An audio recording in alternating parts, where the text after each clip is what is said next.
Hello, I'm the Nostalgia Critic. I remember it so you don't have to. People, there's nothing wrong with getting in touch with your feminine side.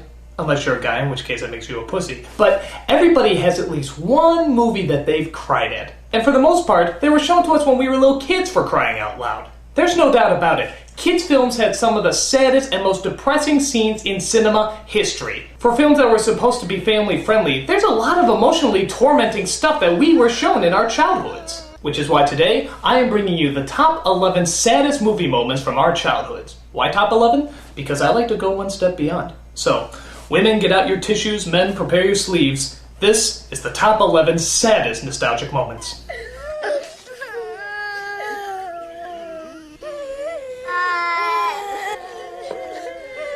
Number 11.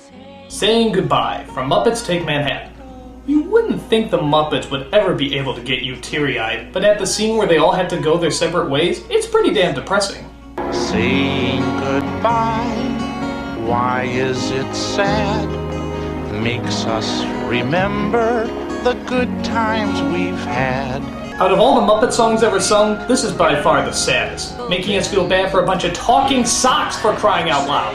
That's the sign of good storytellers, when the movie has you feeling emotionally attached to an amphibian and a hog. Wanna cry, saying goodbye. Get ready for lip to quibble in 3, 2, 1. It's time for saying goodbye. Number 10. The Bluebird song from Follow That Bird. This takes place after Big Bird is captured by two carny folk who want to parade him around as a circus attraction. The guys masquerade him off as the Bluebird of Happiness. Oh boy, Bluebird of Happiness? That sounds uplifting!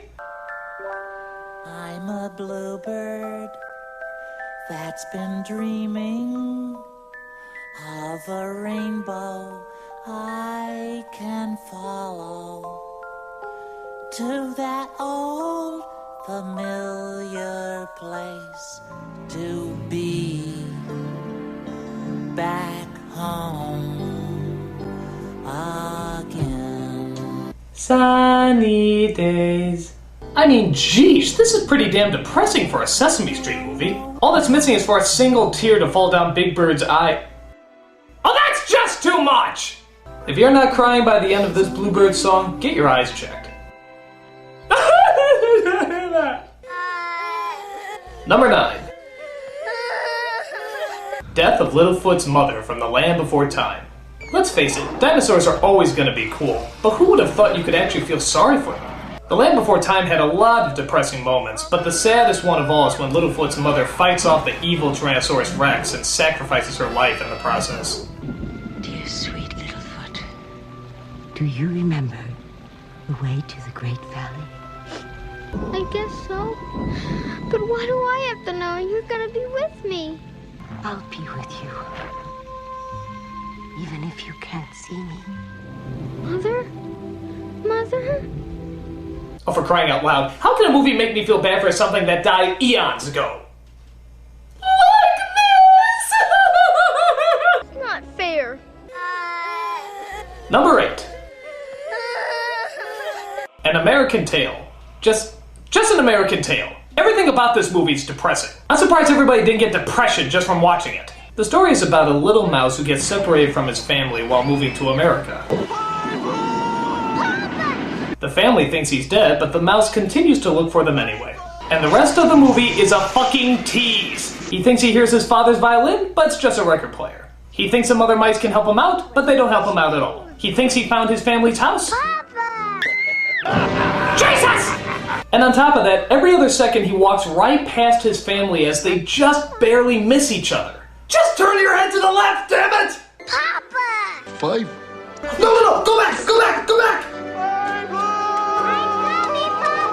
No, the other way!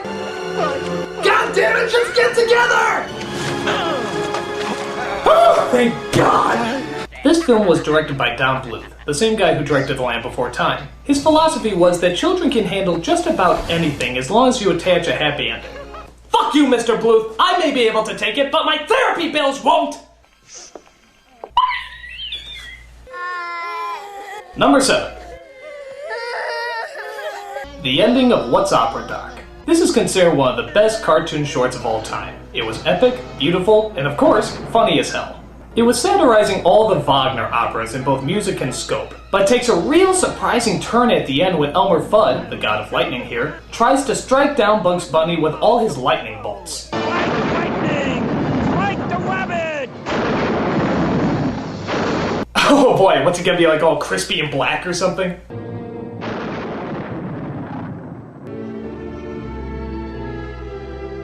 That's not funny. What have I done? That's not funny at all. I've killed the rabbit. Actually, that's quite depressing. Poor little bunny. Poor little rabbit. Oh, what the hell? This is Looney Tunes! They're supposed to make me laugh, not sob my eyes out! Bugs Bunny made me cry! Well, what did you expect in an opera? A happy ending? No! But I expect it from a fucking Bugs Bunny cartoon! Number 6.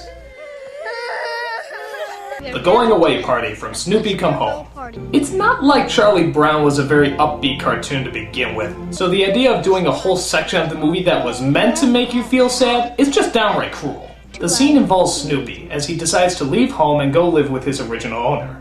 So the kids decide to throw him a going away party. A joyful, charming, heartwarming going away party.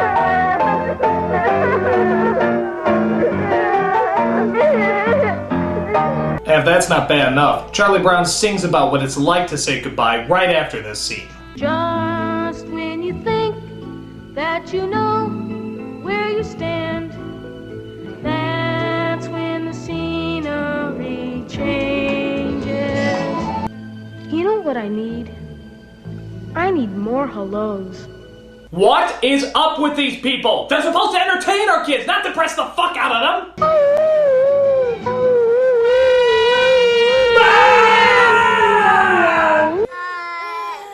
Number 5. The Drowning of Artax from The Never-Ending Story. This is one of the cleverest fantasy movies that ever came out of the 80s, but with all its imagination and creative characters, it's the death of a fucking horse that we all remember.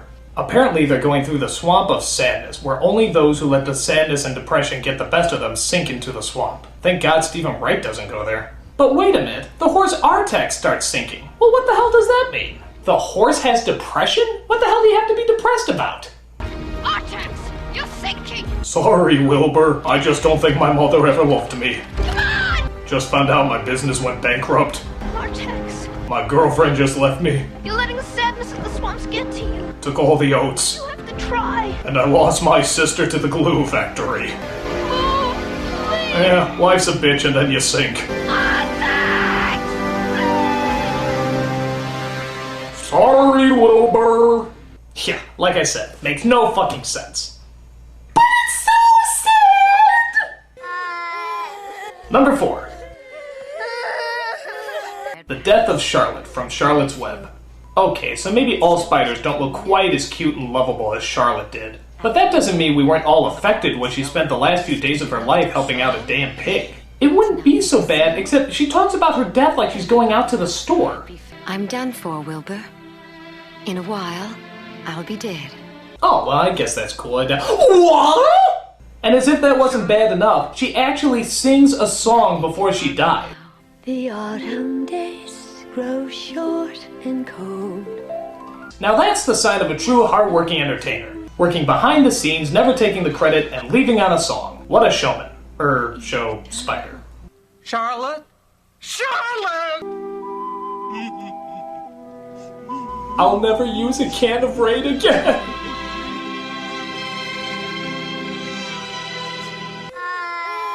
Number 3. The funeral scene from My Girl. After the success of Home Alone, Macaulay Culkin was America's hottest child actor, which is why it's so shocking that any movie, let alone kids film, had the balls to actually kill him off. This girl has a lot of grief to live with. Not only is her only friend in the entire world dead, but she's the one that knocked down the beehive that caused him to get stung to death. It's because of her moon ring that Culkin went back. Her dad is the undertaker of Culkin's body. The funeral is held at her house, and she finds out that the teacher she had a crush on is getting married on the exact same day. Who's that? She and I are going to be married this fall. I don't know what medicine they gave her to stop her from turning into a psychopath, but I need some! Where is his glasses? He can't see without his glasses. Put his glasses on. Put on his glasses. I need some! He was going to be an acrobat. Number 2. The death of Spock from Star Trek II. Okay, I know this is a bit of a stretch, but hey, a lot of kids did watch Star Trek back then. And even if they didn't, we all knew who Mr. Spock was, the pointy-eared guy. So when we saw him sacrifice his life for the team, you can rest assured every Vulcan was crying green tears that day. Live long and prosper. Rock on, man. The idea of killing off a main character in a Star Trek movie was unpredictable, but the idea of killing off Mr. Spock, the most popular character on the show? That was just fucking insane. I mean, nobody saw that coming. Now granted, a lot of us know that he comes back in the following sequels, but we didn't know that at the time. We thought he was really dead, especially when Kirk makes his big hammy speech at the end. Of all the souls I have encountered in my travels, his was the most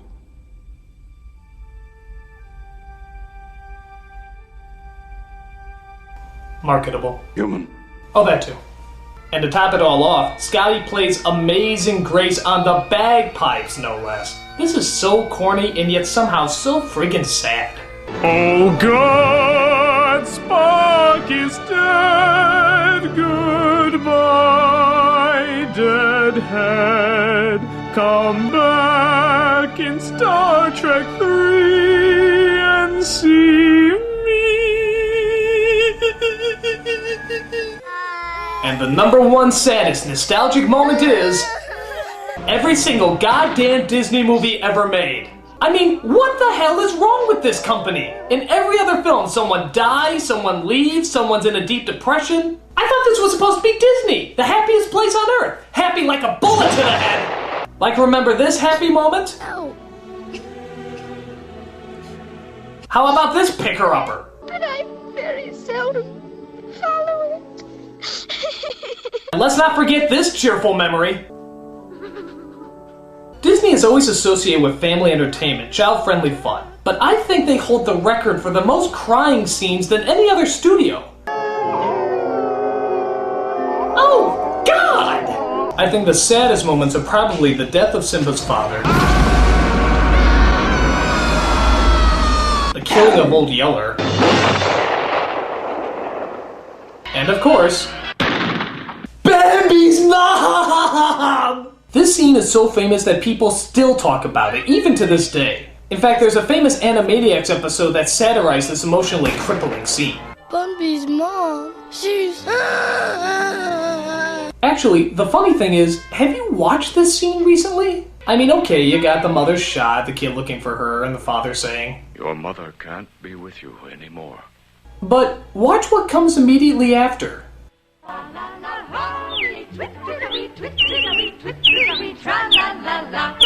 the hell? It's like we can't let reality sink in too deep, so here's some pretty birdies. Ooh, look at the birdies, look at the birdies. Nobody's dead, nobody's dead, it's just birdies, birdies. You still sad? You still sad? Oh, look at the keys, look at the keys, the pretty little keys.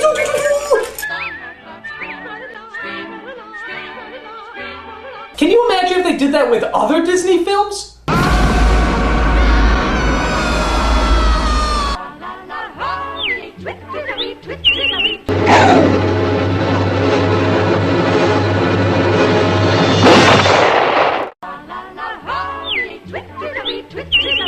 Sorry guys, it isn't that simple. When somebody dies, birds and flowers don't always pop up to make everything better. You have to deal with it, like everyone else in this cruel, depressing, kid-friendly world. I'm the Nostalgia Critic. I remember it so you don't...